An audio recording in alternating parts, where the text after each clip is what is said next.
Hey there, welcome to the Schwowin's Nest. My name is Sandra, and I'm so glad you're here. If you haven't yet subscribed to my channel, I'd love it if you could hit that red button and stick around a while. Let's get crafting. This project is probably my favorite of this whole video. I found these two little bud vases at the thrift store, and they have sort of like that concrete look at the bottom and that gold color on the top, which is all crackly. And I love the texture, but I'm not fond of the color. So I am taking my mushroom DIY chalk paint. This is just a latex paint. It's kind of a cross between a gray and a beige. I like to call it grayish. And I'm just going to go ahead and just do the bottom part of both of the vases. This is not really going to change the color too much, but it will freshen them up. For the top portion, I'm using Chiffon Cream by Rust-Oleum, and it is a chalk paint. It's sort of just an off-white color, sort of creamy. These will need a couple of coats because this base is so shiny that the paint had a little bit of a hard time sticking to it. I probably should have sprayed the whole thing with my matte clear finish first because that always helps me get the paint to stick a lot better on these shiny surfaces. So next time I'll definitely be doing that. I found these beautiful silicone stamps for $1.89 at a local dollar store. And what I'm doing here is pulling that first sprig off of the backing. Now, with the second one, I left it on the backing and I just cut it out. So that's what I would recommend to do. Just cut out the stamps and then you still have them on that really firm backing. But for this one, I put it on a little piece of plastic and that seemed to work as well. I'm going to be using a black ink pad and it's also from Forever in Time. I'm going to do a test first on my paper to make sure that it's the design I want and that I have enough ink. So I'm just gently tapping my ink pad right on top of the stamp and then I'll flip it over and put it on the paper, making sure that I don't wiggle it and that it just goes down really nice and smooth. This turned out so pretty. I was really impressed with the details on this stamp. Now that I like it on the paper, I'm going to go ahead and re-ink it and then get it ready to put on the vase. I decided to put the stem portion down on the gray part of the paint, and then the flower portion would be on the top part of the paint. This turned out even better than I could imagine on this little bud vase, and it is so pretty. Look at all those beautiful details. For the second stamp, I decided to leave it on the plastic backing because it's a nice firm backing. And this is going to help me to just position it where I need it to be.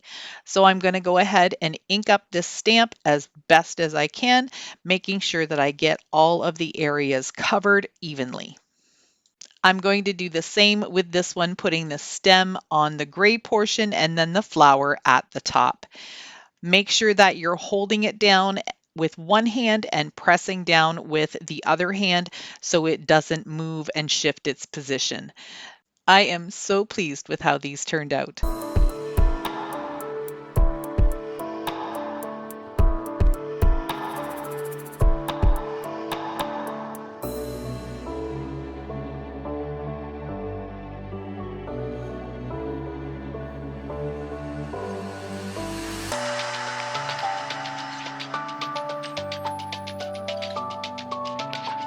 I've had a few rolling pins in my stash that have been waiting for a makeover. I had already painted this one white and distressed it, and I've decided to put this row of lavender blooms right across the front of it.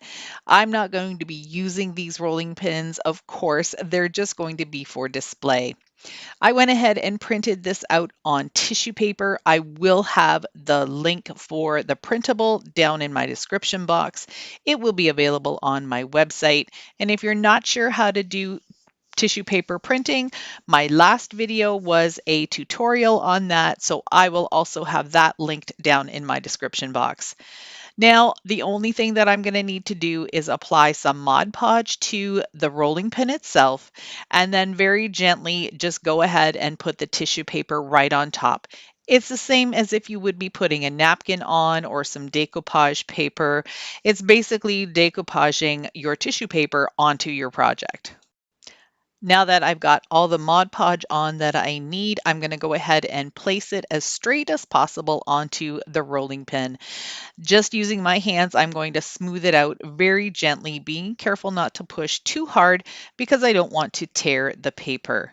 Then I'll be adding another layer of Mod Podge to the top, working out any of the bubbles or wrinkles just using my brush. This rolling pin also needs an update, so I'm just going to give it one coat of black chalk paint. And I know you're probably thinking black, oh my gosh, but just wait. I think it's going to be good at the end. So I'm just going to be giving it one coat because that's all I'm going to need to cover up the natural wood.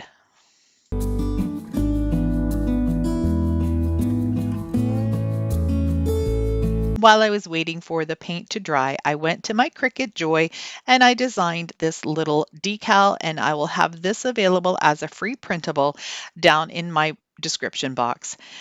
I'm going to go ahead and just press this on and then pull off the transfer tape. Now, when I pulled off the transfer tape, even though I fuzzed it so it would be less sticky, I still removed some of the paint because I hadn't sealed the black paint. So if you don't want to have any of this happen to you, it's always a good idea to either seal your project with some Mod Podge or spray it with a matte clear finish. Spraying is usually what I do because it's faster, but I loved the technique or the look of this, so I decided to take my transfer tape and do that all over the rolling pin. I just laid the transfer tape back down, rubbed it, and then pulled it off. If I wanted to have a little bit more, I just used my fingernail and just kind of rubbed it in a couple of spots here and there on the transfer tape and then pulled it off. So you'll see me do something like that here in just a second, where I'm just using my thumb right there. You see the big chunk just came off there, and I really loved this look. So this is something I'm going to keep in mind for future distressing. I know I've seen other people use that clear packing tape to distress, so now I know what they're talking about. I've never tried that, but I guess it would be the same type of technique.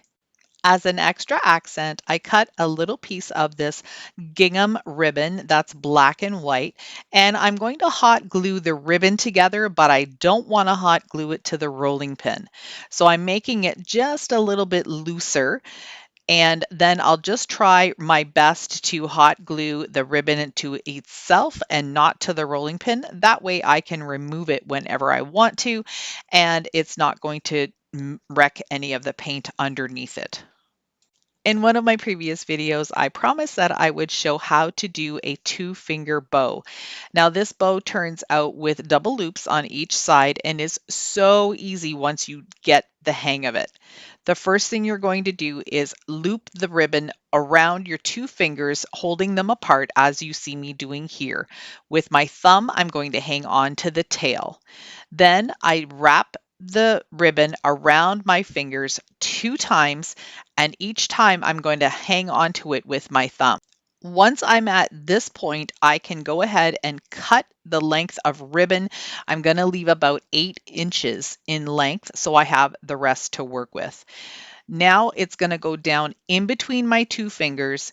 It's going to come back around, and then I'm going to pull up the same loop, pull my end through, and then tighten it up. And when you wiggle it back and forth, you've got a perfect little bow. Check this out. Double bow on each side, and it is absolutely perfect. I did learn this from someone else on YouTube, and I will give them credit down in my description box. But this is the easiest way that I have found to make a bow, and you can do this with larger ribbon too. It just doesn't have to be the small stuff. Now I'm just going to dovetail both of the ends, and then I'll glue it right in the middle of the ribbon that's on top of the rolling pin. If you want a video just on how to make a two-fingered bow, let me know down in the comment box. If I get enough people requesting it, then I'll do one for you. Here's a look at my collection of rolling pins, including this really large one that I just painted the handles.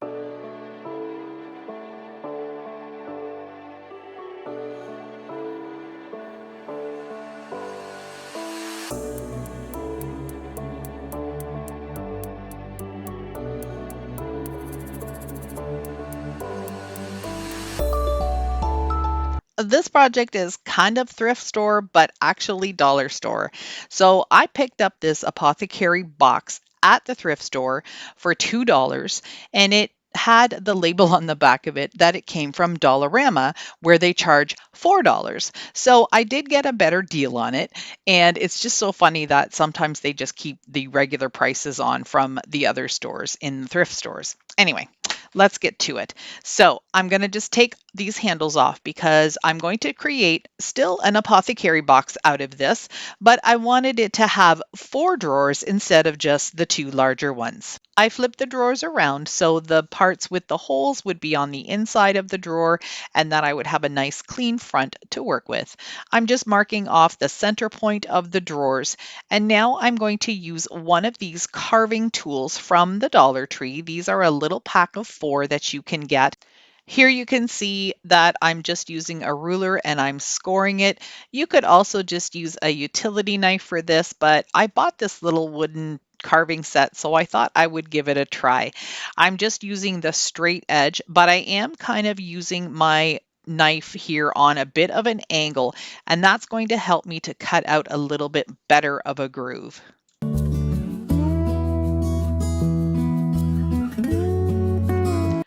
I decided to use my Varathane Dark Walnut stain. It is my favorite color. I don't pull it out very often because it's a lot of work. You have to rub it on. If you do it with a brush, it just gets really messy, and I always have to use gloves, and then my hands get all hot and sweaty. But anyhow, I love how it turned out, so it was worth the work. I also made sure to go into that groove really well and make it nice and dark, as you can see there. I stained the drawers completely inside and out, but for the little cabinet, I just stained it part way on the inside because you really won't see that anyway. Here's what the drawers look like. I think they turned out great. They look like 4 instead of 2. I'm going to take 4 of these little cubes and stain those as well. Now I'm going to add the labels to the little boxes, and these were the little ones that came off of the frames from the Dollar Tree. So whenever I see the frames, I love using those little wood frames too, but I buy them just for these. So it would be then about 50 cents a piece. I'm going to put 4 on the drawers. I wanted my little apothecary box to have some height to it, so I am going to be gluing on these little feet, which are the square cubes, onto the bottom. Now, they did pop off because hot glue doesn't stick to stain because it needs to be raw wood to raw wood. So afterwards, I did end up popping these off because they came off really easy and adding some wood glue instead to give them a permanent hold.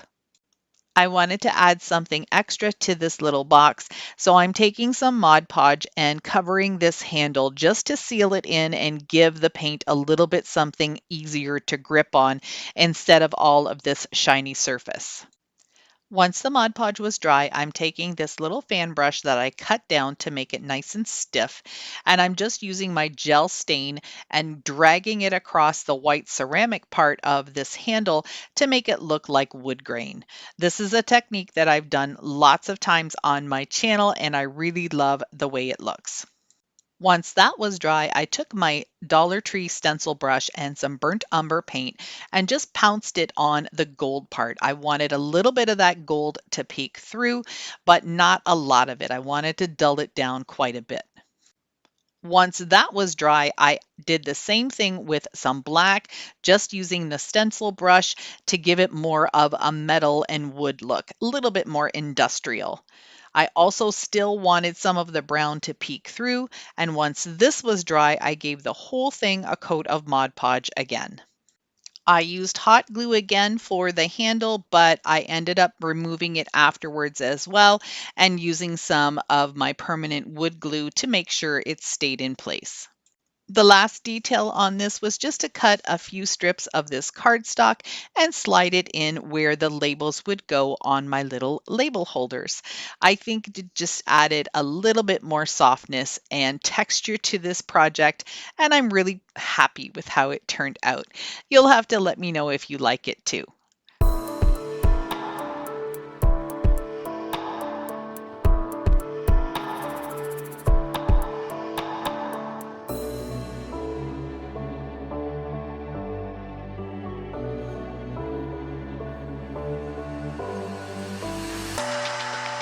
My first trash to treasure project is using this old frame that I'm repurposing from a project that I no longer like or need.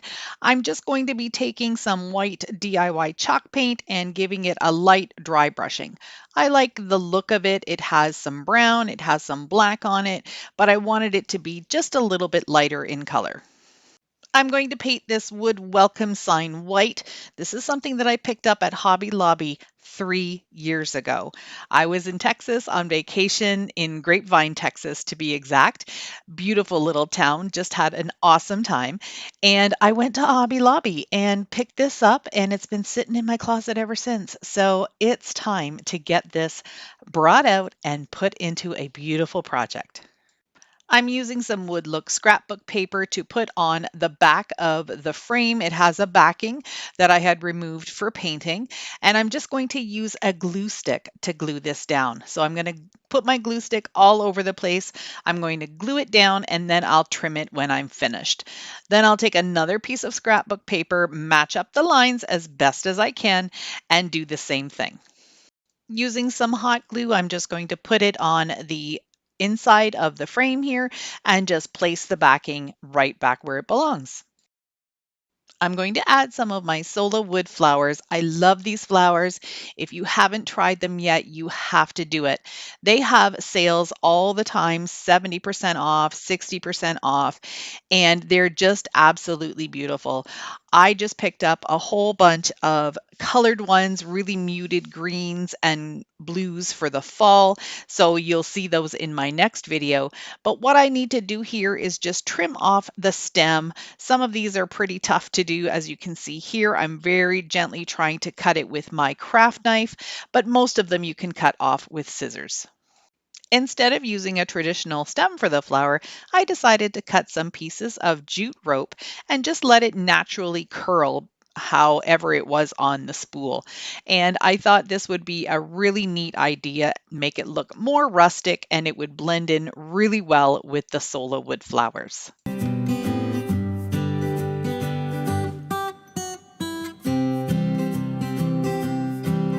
Once I had all the flowers the way I wanted them, I just used some hot glue on the bottom of the letters and glued them down on the bottom frame edge of the sign. And then I took a little baby chip brush and some of this mushroom paint that I have and dry brushed over the words welcome. I just thought they were a little too stark white and didn't really blend in with the project. And just doing this little bit of dry brushing really made a difference. The last thing I did was take some lamb's ear leaves that I have in my stash and glue them in different areas along the flowers. I love the combination of Sola wood flowers and lamb's ear. I just think that soft green color works perfectly with them. And I couldn't be happier with how this sign turned out. It's a little different. It's something that I've never done before, but I really love it. And I hope you like it too.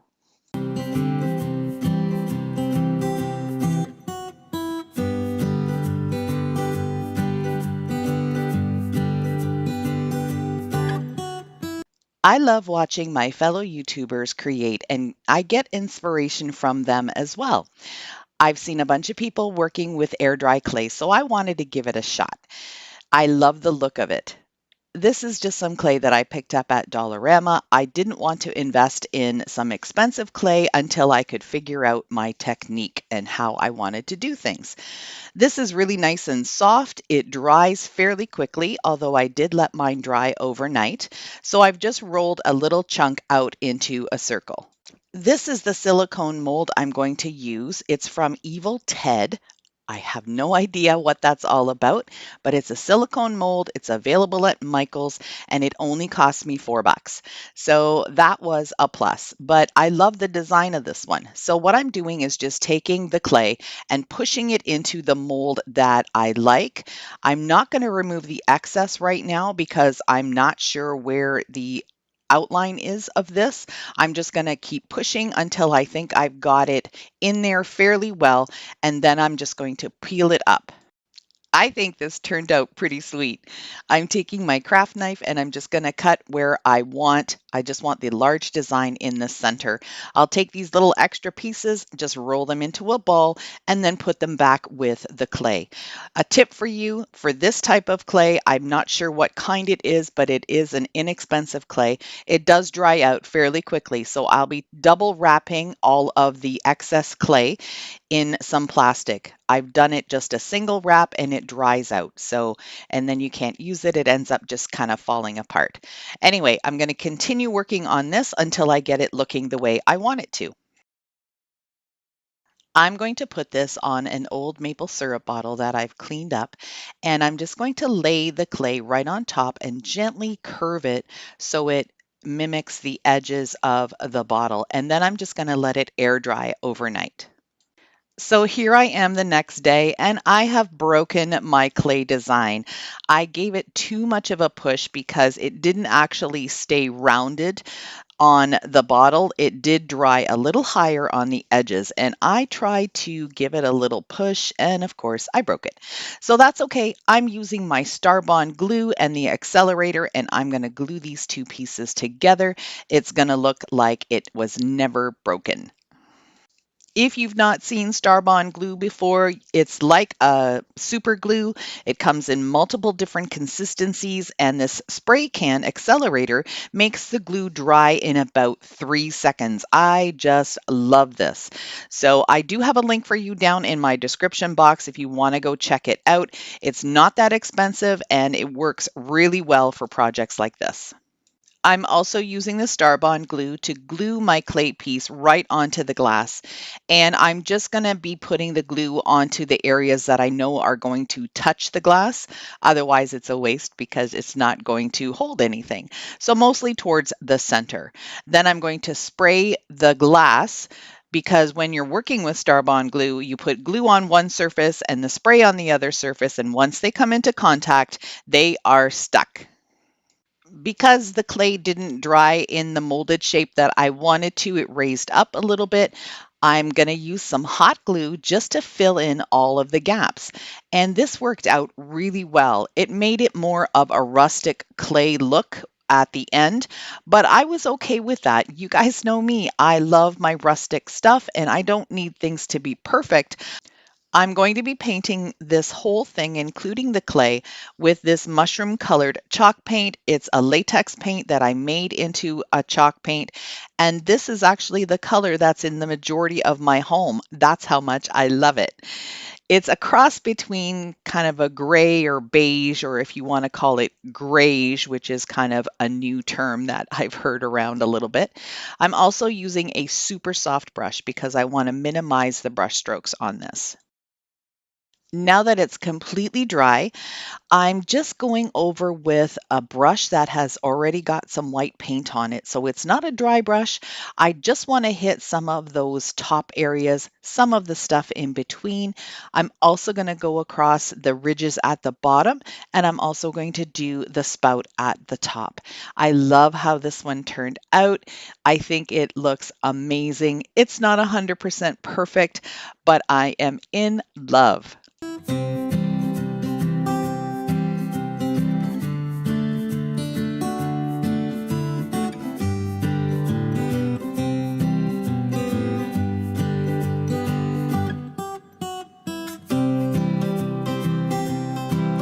For my second project with clay, I'm just putting out a little circle of clay here, and I'm actually going to try using some of my scrapbooking rubber stamps. I've got 3 of them that are just little insects, so one's a ladybug, one's a butterfly, and one's a dragonfly. I'm going to push my rubber stamps into the clay until I get a really nice indentation, and then I'm just going to cut them out into a little circle. And yes, I am using a pair of scissors. I just found that this was so much easier than trying to make a circle with my craft knife. So I was just able to use an old pair of scissors, and this worked great. So I did learn my lesson with the large piece of clay that didn't dry rounded like I thought it would. And I'm going to take these, put them on, and put a piece of painter's tape to hold them in place. Now, this isn't too much of a rounded edge, but I still wanted them to dry so I wouldn't have to fill in any holes. Since this is only dollar store clay, it didn't take a long time for these little pieces to get drier. They're not 100% dry. I let them sit for a couple of hours and they're actually quite firm. So I decided that I was just going to go ahead and glue them with my Starbond glue onto this little terracotta pot. And this turned out great. I don't think I would do that with a large piece because when clay dries, it tends to shrink up a little bit. I'm glad I found out that you could work with the smaller pieces when they're not 100% dry, and especially when you're not putting them on too much of a curved object. I'm going to continue this for the other two pieces of clay. Now that I've got the clay on, I'm going to use my white chalk paint, and I'm not using the really soft brush this time because I don't mind the brush strokes on this material. It's going to help with the distressing later on. I'm just going to give this one really good coat. To distress this little guy, I'm using my Bare Decorative Finish Wax in brown. I'm going to use my Dollar Tree stencil brush, and I'm going to make sure I get all of the wax inside all the nooks and crannies and around each of the little clay pieces. I want that to bring out all of the details. Then I'm going to put the wax all over the pot.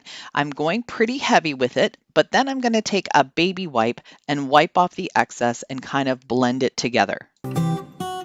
I'm going to add some farmhouse charm to this little pot with some Spanish moss and some lavender. The lavender I had to trim down and bend the pieces into an L shape so I would have something to glue onto this surface. It's a really hard surface because it had succulents in it and they were like totally cemented in there. I'm not quite sure what it is. I think it's like resin, but it's really rock hard. So that's what I'm doing, just trimming off the little stems, bending the bottom into an L shape, and using that to glue it in place.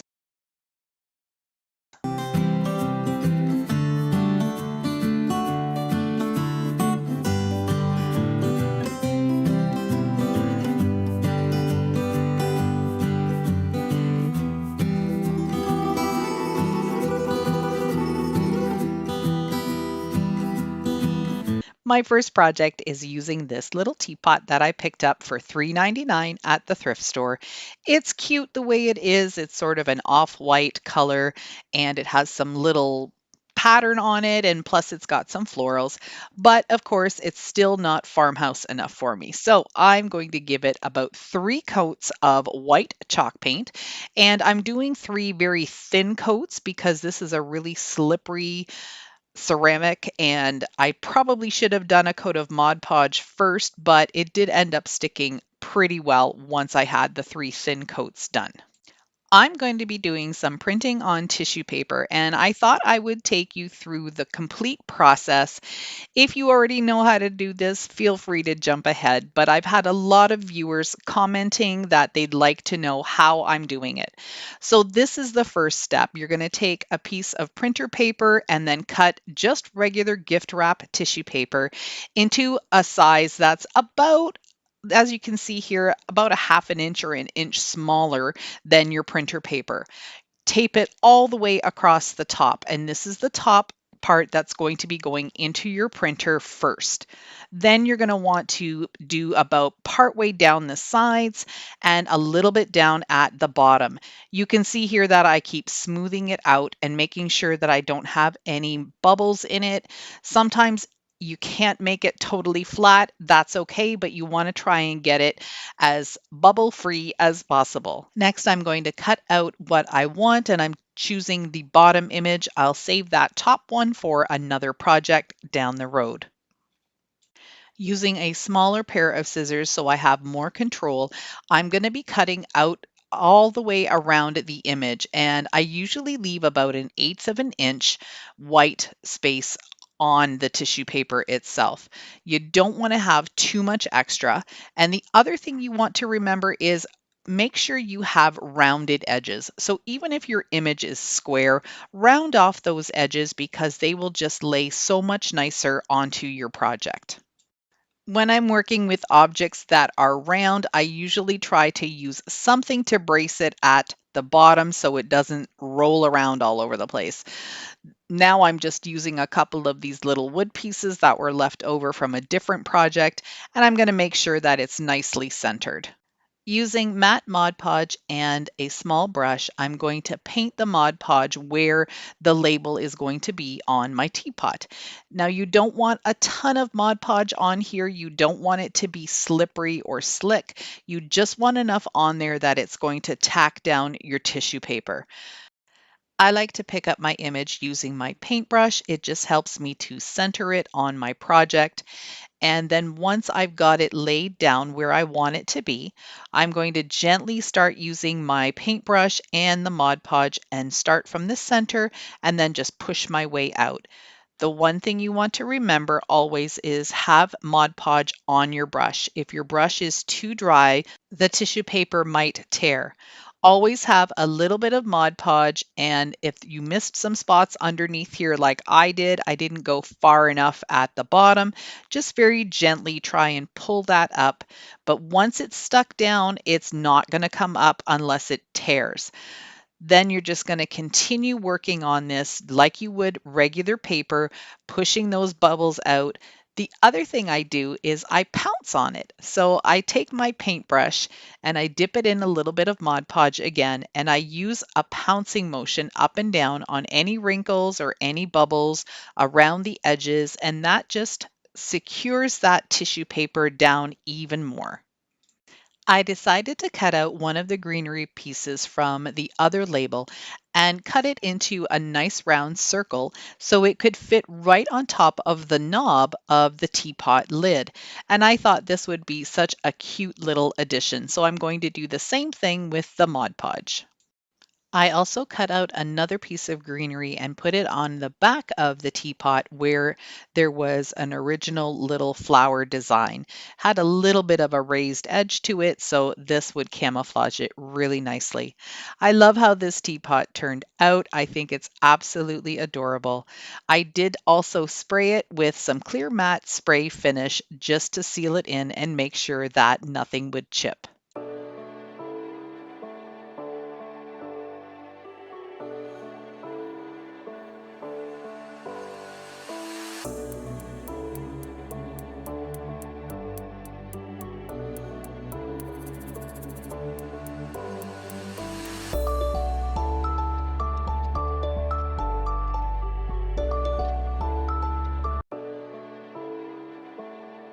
Thanks so much for spending some of your time with me today. I hope you enjoyed these trash to treasure projects and got some inspiration to DIY yourself. See you in the next one.